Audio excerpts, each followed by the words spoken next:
Well, good morning, everyone, and thanks so much for joining us here on Up with KREM. I'm Channing Curtis. Glad to have you here with us. I'm Tim Pham. Well, today, potentially our only break from rain showers. Gosh, because it is going to start to get really rainy over the next few days. So let's head on outside to meteorologist Jeremy Legoo in the Outdoor Weather Center. Jeremy, this is a great morning to send you outside. We love sending you out in the elements, but it sounds like it's a really nice morning. Yeah, it's lovely. We've got birds chirping out here right now. It's gorgeous. And oh wow, look at that. That is incredible. Look at all of the changing leaves in Riverfront Park. Get outside. Remember earlier this week I said get outside and enjoy it while you can. Well, we did lose a lot of leaves with our gusty wind the past couple of days, but get outside and enjoy it while you can, because as we head through the next few, we've got more wind, more rain, and even more rain and more rain in the forecast. Mid 40s right now, 45 here in town. Staying at 45 in Coeur d'Alene, 41 in Sandpoint, 44 in Moses Lake, and 43 in Wenatchee. Temperatures in the mid to low 40s. That's the case across the inland northwest right now. And what we have is a break between two storms. This is yesterday's activity. This is basically tomorrow's activity in the next couple of days. But right now we're in the middle of it. We get a push of clouds and then a break in the action. So expect a little cloud cover through the middle part of the day, but do expect it to remain dry for now. Today, we'll call it a mix of clouds and sun as temps climb. Tomorrow morning, early on, so even by the time I'm out here, there will be water on the ground, and likely more of it throughout the show and more of it throughout the day, and at times it's going to be heavy. So it goes like this. From the mid 40s to the mid 60s later on, enjoy it. Enjoy it, enjoy it, enjoy it. This is very likely our last day in the 60s this year. It's not until next spring when we'll get back up there, and it all starts tomorrow with the rain, and that rain continues all weekend long.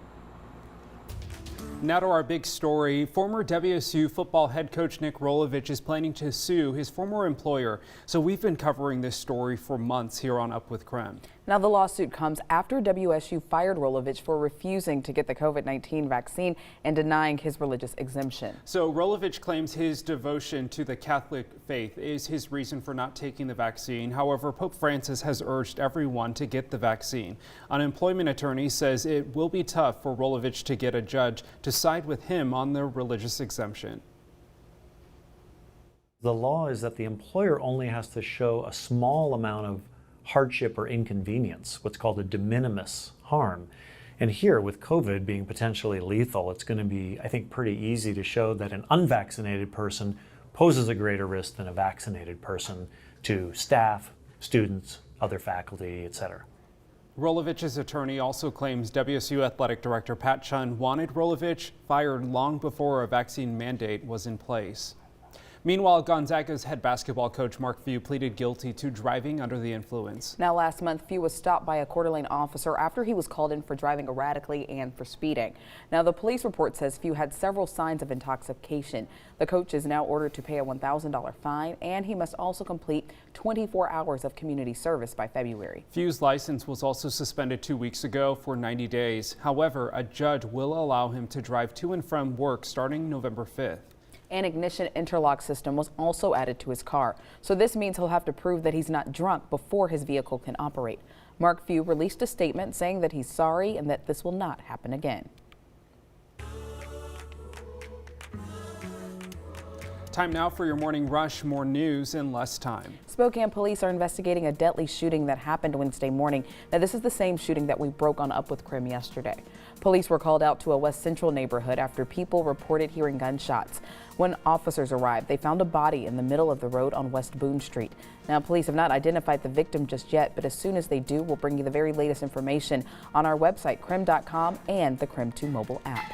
WSU football player Brandon Gray, who was shot and wounded at a party in Pullman last month, was released from the hospital. Pullman police are continuing to investigate the shooting, and they're asking for the public's help to identify these 7 people. So they're not being considered suspects. Police believe they may have information, though, that could help with the investigation.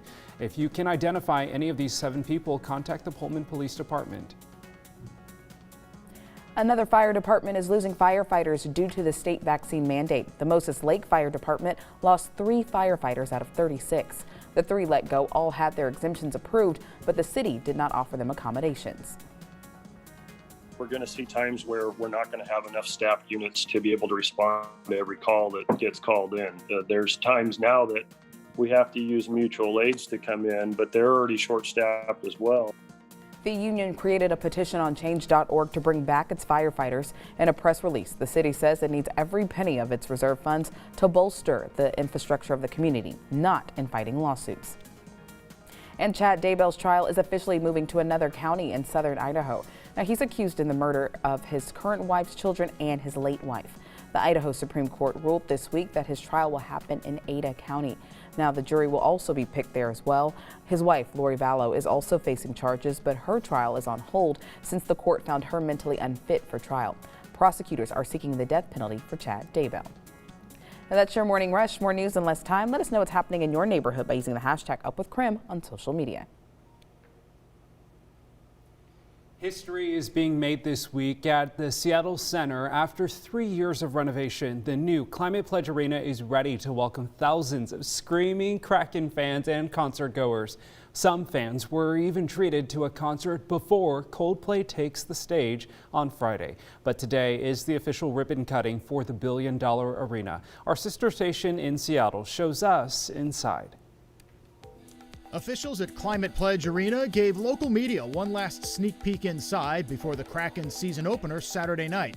So what do you get for $1.15 billion, the final price tag for the renovation of Key Arena? It was an engineering marvel. We had to really put this 44 million pound roof up on stilts so we could excavate 600,000 cubic yards out, bring the bowl down to the level. So you really enter this building at the upper concourse.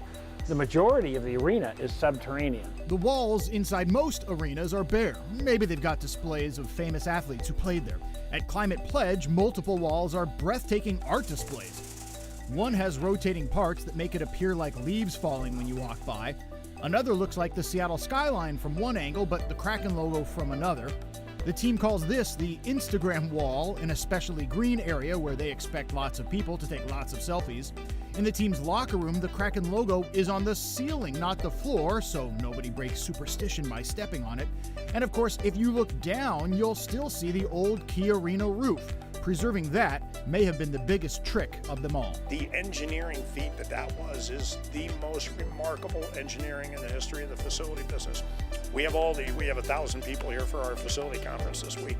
That's a huge topic because the people that do this for a living are like, how the heck did you guys do that? Right now, crews are setting up for the official inaugural concert Friday. Coldplay will play from a stage in the center of the floor. Then they have about 12 hours to take that out and lay down the ice so the Kraken can finally be released on Saturday night. From Seattle, I'm Steve Bunin, King 5 News. And we're going to take you outside, talk a beautiful fall day across the inland Northwest before it all starts to change. And that change arrives tomorrow. I'll walk you through it after the break.